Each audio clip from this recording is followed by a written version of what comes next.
Hello guys, welcome to my channel Trending Gelo. Kali ini kita akan rangkum alur film detektif yang dirilis pada tahun 2020 dengan judul Enola. Film ini bukan film detektif biasa ya guys. Film ini berkisah tentang detektif muda dengan kecerdasan yang melampaui detektif terkenal Sherlock Holmes. Kok bisa? Nah makanya guys, simak rangkuman alur ceritanya dari awal sampai akhir video ya. Dan simak juga review filmnya di bagian akhir video. Ya kali aja kalian bisa nebak siapa pembunuhnya kan. Oke, tanpa banyak basa-basi kita langsung ke TKP.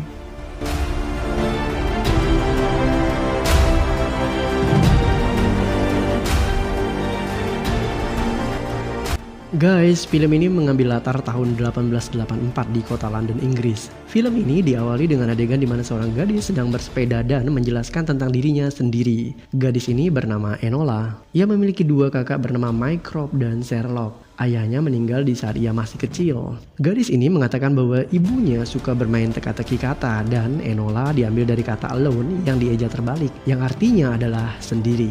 Ibunya berharap kelak ia bisa menjadi gadis yang mampu hidup sendiri. Enola mengatakan bahwa ibunya bukan ibu biasa guys. Sejak kecil Enola diajarkan hal-hal yang tidak biasa yang dilakukan oleh anak gadis seusianya. Ia dibiasakan untuk membaca, sains, olahraga, latihan fisik, dan termasuk latihan mental. Enola mengatakan bahwa ia dan ibunya sangat akrab, namun ibunya merahasiakan hal yang dianggap privasi darinya. Suatu malam ia menemukan ibunya sedang bersama dengan teman-temannya melakukan sebuah rapat rahasia di sebuah ruangan. Begitu mengetahui bahwa Enola menemukan mereka, ibunya segera menutup pintu ruangan tersebut. Suatu pagi ketika Enola berusia 16 tahun, ibunya menghilang guys. Ia menghilang dengan meninggalkan hadiah ulang tahun berupa sebuah kotak berisi pensil berwarna dan buku kecil bertulisan bahasa bunga. Adegan kemudian beralih ke Enola yang bersepeda untuk menjemput dua kakaknya yang akan mengunjunginya setelah mengetahui bahwa ibunya menghilang. Kedua saudaranya tersebut adalah Mycroft Holmes dan Sherlock Holmes. Ya, Sherlock Holmes guys, detektif muda ternama yang sangat terkenal seantero Inggris Raya. Saat pertama kali bertemu Enola, kedua abangnya bahkan tidak mengenalinya. Itu karena mereka sudah lama tidak bertemu. Ketika pertama kali bertemu Enola, Mycroft mengatakan bahwa Enola ini sangat berantakan. Saat tiba di rumah, Sherlock pun segera memeriksa seisi rumah guys. Menurut kesimpulan Sherlock, ini bukan penculikan, yang artinya ibunya sengaja menghilang dan meninggalkan rumah tapi nggak tahu kemana dan juga kenapa. Karena ibunya menghilang dan tak ada yang mendidik Enola, Mycroft memutuskan untuk memasukkannya ke sekolah berasrama. Namun Enola tidak menyetujui gagasan tersebut dan di malam harinya setelah menemukan sejumlah uang yang ibunya titipkan kepadanya lewat sebuah teka-teki, Enola memutuskan melarikan diri dari rumah dan mencari ibunya. Enola melarikan diri dengan menaiki kereta api yang menuju ke London. Ia menyamar menjadi seorang anak laki-laki. Di dalam kereta api, seseorang tiba-tiba keluar dari tas besar. Ia adalah anak laki-laki seusia Enola. Namanya Viscount Tewkesbury, Marquess of Bayswater. Nah, karena namanya panjang banget, jadi kita singkat VT aja. Setelahnya diketahui bahwa ia melarikan diri dari keluarganya guys. Sebenarnya Enola tidak mau ikut campur urusan laki-laki ini. Karena sejak kereta berangkat, Enola menyadari bahwa ada seseorang yang membuntuti laki-laki tersebut di dalam kereta api. Nah, karena hati kecilnya merasa tidak tenang, jadi ia memilih membantu menyelamatkan Vitti. Adegan kejar-kejaran pun terjadi dan diakhiri dengan adegan Enola dan Vitti melompat dari kereta api guna melarikan diri dari kejaran sang penjahat tersebut. Mereka kemudian bermalam di hutan dan mengisi perut mereka dengan memanfaatkan tanaman yang ada di sekitar. Dari percakapan keduanya, diketahui bahwa Vitti melarikan diri dari rumah karena ia tidak mau menjadi dewan bangsawan yang diawali dengan menjadi tentara. Ya mungkin kayak sejenis wajib militer gitu guys di zaman now. Keesokan harinya mereka menuju ke London dengan menaiki kereta kuda milik peternak dan berpisah di salah satu sudut kota karena Enola tidak mau terlibat dengan urusan Vitti. Hal pertama yang dilakukan Enola di London adalah membeli gaun wanita dewasa dan mencari penginapan. Ia membeli gaun guna menyembunyikan uang yang dibawanya. Enola melakukan pencarian terhadap ibunya dengan menuliskan sandi dan membuatnya di kolom iklan koran-koran setempat yang selalu dibaca ibunya. Pencarian Enola dimulai dengan mencari teman ibunya yang pernah ia lihat ketika mereka melakukan rapat rahasia di rumah Enola. Wanita tersebut bernama Edith. Dari percakapan tersebut diketahui bahwa ibu Enola terlibat dalam sebuah pekerjaan rahasia, namun temannya itu enggan memberitahu Enola apa pekerjaan tersebut. Setelah menyelesaikan teka-teki permainan kata-kata yang ibunya sebutkan saat rapat rahasia di rumah Enola, akhirnya Enola berhasil menemukan rumah yang isinya penuh dengan mesiu. Tempat itu bernama Limehouse guys. Di tempat tersebut tersebut, Enola juga menemukan sebuah buku dan dari situ ia bisa menyimpulkan bahwa ibunya terlibat dalam sebuah gerakan yang mendukung agar perempuan layak untuk ikut memberikan suara dalam pemilihan. Sepertinya di zaman tersebut, wanita dan kaum yang tidak terpelajar yang bukan golongan bangsawan tidak diizinkan untuk ikut dalam pemilihan umum. Dan komunitas yang diikuti ibunya ini siap buat rusuh guys untuk mewujudkan hal itu.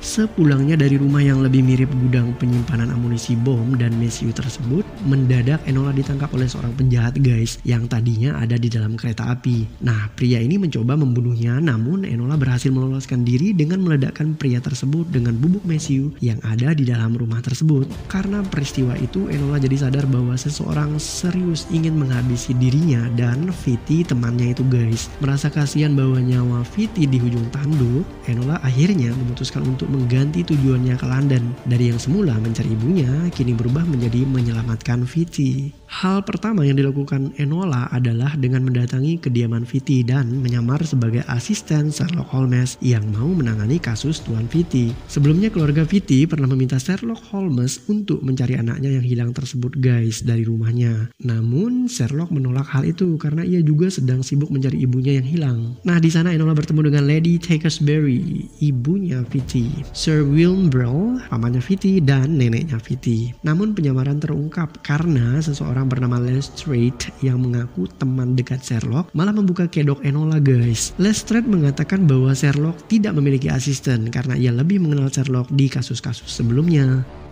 Enola tidak menyerah guys, ia bergegas menuju hutan yang tidak jauh dari rumah tersebut. Di sana ia menemukan rumah pohon tempat Vitti biasa bersembunyi dari orang tuanya. Dari sinilah Enola mengetahui kemana tujuan Vitti saat melarikan diri ke London. Vitti ini penyuka bunga guys, jadi ia memilih menjadi penjual bunga di kota London. Sebelum ia turun dari rumah pohon itu, nenek Vitti menghampirinya. Dari percakapan mereka diketahui bahwa nenek Vitti tidak menyukai reformasi yang terjadi belakangan di Inggris. Ia juga menyampaikan kepada Enola jika ia bertemu dengan cucunya agar mengatakan bahwa neneknya sangat peduli pada cucunya tersebut. Ya, yang namanya nenek pastilah punya rasa kangen dan sayang ke cucunya, apalagi cucunya menghilang atau kabur gitu guys. Adegan kemudian berganti ke Enola yang pergi ke sebuah pasar tempat penjualan bunga. Di sana ia menemukan Vitti dan ia pun segera memberitahukannya bahwa nyawanya terancam. Dan Enola yakin bahwa salah satu dari anggota keluarganya lah yang menginginkan kematian Vitti. Enola mengetahui itu karena keluarganya bahkan mengirim seorang pembunuh untuk menghabisi Vitti. Nah, masih ingat kan guys penjahat yang di kereta api dan juga yang di gudang mesiu guys? Penjahat itu adalah pembunuh bayaran yang disewa oleh keluarga Vitti. Enola bahkan yakin jika ayah Vitti meninggal bukan karena kecelakaan biasa, namun karena rencana jahat sang pembunuh. Tapi, siapakah pembunuh jahat tersebut dan apa motif dibalik pembunuhan tersebut? Apakah berasal dari keluarga Vitti? Atau bahkan mungkin orang luar yang tidak menyenangi keluarga tersebut? Well guys, jadi begini nih kebenarannya. Jadi ketika mereka sedang sibuk ngobrol di penginapan Enola, datanglah Lestrade yang diutus oleh abangnya Enola yang bernama Mycroft untuk menemukan Enola yang menghilang. Singkat cerita, Enola pun tertangkap dan ia dimasukkan ke sekolah berasrama milik Nyonya Harrison. Di sana ia dididik etika dan perilaku bagaimana menjadi seorang wanita berakhlak di Inggris guys. Dan tentu saja ia sangat tidak betah di sana. Ketika abangnya Sherlock Holmes mengunjunginya, Sherlock mengatakan bahwa Enola adalah seorang detektif yang hebat karena sudah mengetahui alasan kenapa ibunya menghilang. Dan alasan itu adalah ibunya ingin agar adanya reformasi supaya yang mendapatkan hak pilih itu nggak hanya bangsawan guys, tapi juga rakyat jelata, termasuk kaum perempuan dan kaum tidak terpelajar. Sherlock tidak mau menghentikan aksi ibunya karena dia tidak mau terlibat dalam urusan politik sebuah negara. Saat Enola sudah putus asa terjebak di sebuah sekolah berasrama, beruntung Vitti malah datang dan mengeluarkannya dari sekolah tersebut guys. Mereka pun bergegas menuju ke kediaman Vitti untuk mencari tahu siapa yang mengirim pembunuh untuk menghabisi Vitti. Setibanya di sana, penjahat yang di kereta api tadi dan yang berada di gudang mesiu tiba-tiba muncul. Ternyata ia belum mati sekalipun terjadi ledakan besar di rumah yang berisi bubuk mesiu itu guys. Sepertinya orang ini memang punya 9 nyawa ya. Pria ini kemudian menghujani Enola dan Vitti dengan senjatanya. Namun orang baik seperti Enola dan Vitti tentu punya 9 nyawa juga dong. Terjadi pergumulan hebat namun anak muda selalu menang di akhir. Singkat cerita, Penjahat ini pun bisa ditaklukkan oleh Enola dan Vitti dengan susah payah banget guys. Di saat penjahat itu benar-benar mati, muncullah seseorang yang siap menghabisi Enola dan Vitti di tempat tersebut. Dan orang ini adalah orang yang membayar penjahat itu buat menghabisi Vitti guys. Orang itu adalah boom. Ternyata misteri pun terpecahkan. Pembunuh sebenarnya ternyata nenek si Vitti sendiri guys. Alasan kenapa ia menghabisi ayah Vitti dan juga ingin menghabisi Vitti adalah karena Vitti memiliki pemikiran yang sama dengan ayahnya, yaitu menginginkan agar nggak hanya bangsawan yang punya hak suara, namun juga masyarakat berhak untuk memilih. Nenek Vitti yang sedang kalap ini pun segera menembakkan cucunya tanpa belas kasihan guys. Vitti terkapar dengan luka tembak di bagian dada. Saat ingin menembak Enola, peluru si nenek malah habis guys. Yah, kok bisa? Ya iyalah pemeran utama gitu loh. Kejutan pun terjadi guys, ternyata si Vitti yang sudah tertembak nggak benar-benar mati loh. Ia ternyata memakai pelindung di bagian tubuhnya, jadi nggak mempan saat ditembak. Otak pembunuhan akhirnya ketangkap dan kasus terakhir hanyalah di mana ibu Enola sekarang berada guys. Well, saat Enola pulang ke rumah ternyata ibunya sudah ada di sana. Jadi selama ini ibunya memang tidak diculik guys seperti yang disimpulkan oleh Sherlock. Ibunya hanya menghilang demi mengurusi urusan politik terkait dengan reformasi undang-undang tentang hak pilih. Well, cerita ditutup dengan Enola yang bersepeda di tengah keramaian kota London dengan memberikan beberapa patah kalimat cantik guys. Di antaranya, hidupku adalah milikku dan masa depan ada di tangan kita. Well, cerita pun berakhir.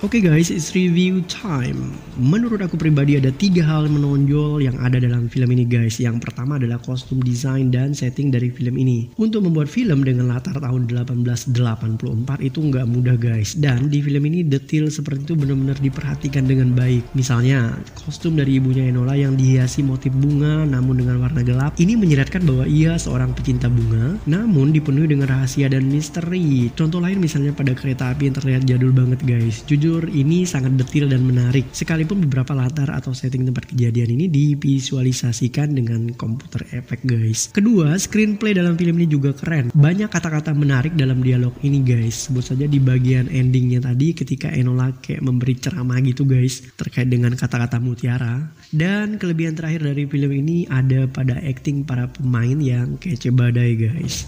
Tak ada gading yang tak retak, begitu juga dengan film ini guys. Jadi menurut aku pribadi kekurangan yang ada dalam film ini ada pada alur ceritanya yang sebenarnya terlalu sederhana dan mudah ketebak sih guys. Di beberapa bagian terlihat sangat dipaksakan. Misalnya kenapa sih nggak dibuat simple aja? Jika memang mamanya Enola mau pergi ya nggak usah ngilang gitu dong. Toh pada akhirnya dia juga nggak kenapa-kenapa kan, balik dengan sendirinya dan kemudian pergi lagi. Nah kenapa nggak di awal aja pamitan sama Enolanya? Ya at least lewat pesan surat lah begitu jika memang mendadak dan mendesak. Padahal cerita misteri terbesar di dalam film ini sesungguhnya itu ada pada proses pencarian siapa yang berniat membunuh Vitti alias Viscount Tewkesbury. Bukan begitu kan?